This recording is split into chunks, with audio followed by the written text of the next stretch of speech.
The average price paid for a second-hand car is £5,366. That buys you a 4-year-old Ford Focus, a 6-year-old Honda Accord, or possibly even a 7-year-old VW Passat with a diesel engine. Now, don't get me wrong, those are all fine cars, but life's a bit too short, so I want something with a bit of zing. I reckon these are the ultimate second-hand sports cars. The Mazda RX-8, BMW Z4, and the Porsche Boxster S. Yep, you can now buy these cars for about £5,000, considerably less in some cases. And we're not talking about poverty-spec machines that have been to the moon and back. No, we're talking about properly maintained cars that you can use every day. But which one of these three makes the best all-round proposition? It's my job to find out, and I'm going to start with the Porker. If badges matter, then look no further, because buying a Boxster gets you a car with proper supercar cachet. Introduced in 1996, early Boxsters had a 2.5-litre engine, but in '99, Porsche offered a more powerful 2.7-litre and the top-of-the-range Boxster S. This had 3.2 litres and kicked out 252 brake horsepower.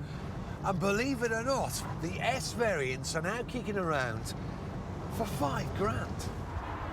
For £5,000, you could expect a car that's done over 80,000 miles. But don't be concerned. A well-maintained Porsche can easily go over 100,000 miles without needing any bits replaced. Now, the S I'm driving is a 2000 model, and I have to say, engine still feels strong, but the interior, it's a bit past its sell-by date, if I'm honest. But I don't think that should detract. It's a great bit of kit for £5,000. Yes, please.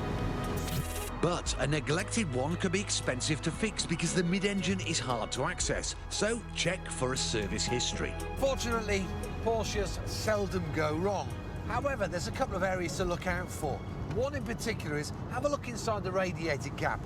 If you can see any mayonnaise, then be careful, because engine liners do wear out, and if they have done, you're looking at a new engine. That's going to cost you £10,000.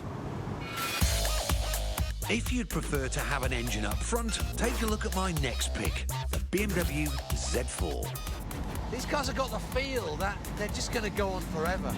You know, it's a car you can do a lot of miles in.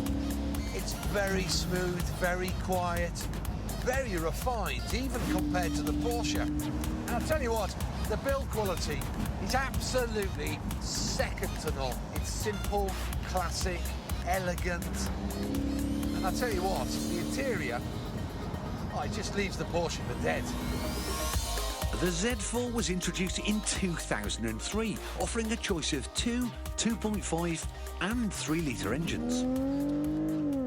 Now this one's the 3-litre, and in my view, the only Z4 to go for.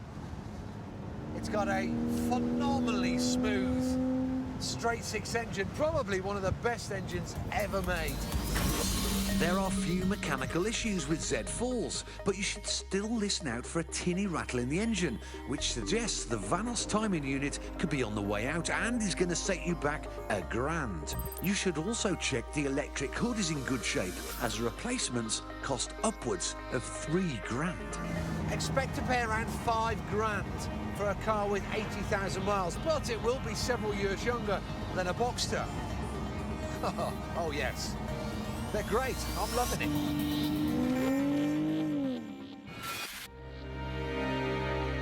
My final car is a less obvious choice. It's the Mazda RX-8, which first appeared in 2003.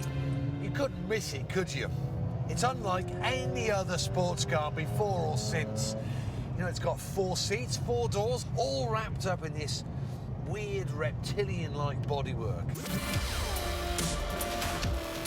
But the car's defining feature is under the bonnet. It uses a rotary engine, a type of internal combustion engine which doesn't use conventional cylinders.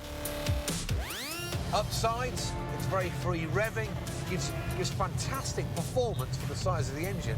Downsides, well, they drink a bit of oil, and by God are they thirsty. You'll be lucky to get 20 miles to the gallon. And another expensive sting can be the headlamps.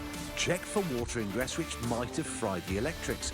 A new pair is going to set you back 1,500 quid at dealer prices. Listen to that. Now this engine is the equivalent of 1,300cc. It kicks out 230 odd horsepower. But there's also a detuned version which is 192. But you don't want that. This is, by anyone's standards, a great little sports car. A 70,000 mile version, a bit like this. You can get one for less than 1,500 quid. Unbelievable. So, 3 great cars, all with a compelling argument for buying them. But which one should you pick? Well, if you're looking for the best sports car, it's got to be the Boxster. But if you want a car that you can live with every day, then of course you go for the BMW. But if it was my choice out of these 3, I'd go for the RX-8. I enjoyed it more than the others. It's a great drive. And also, you're going to have 3.5 grand left in your pocket when you've bought it. Think what you could do with that.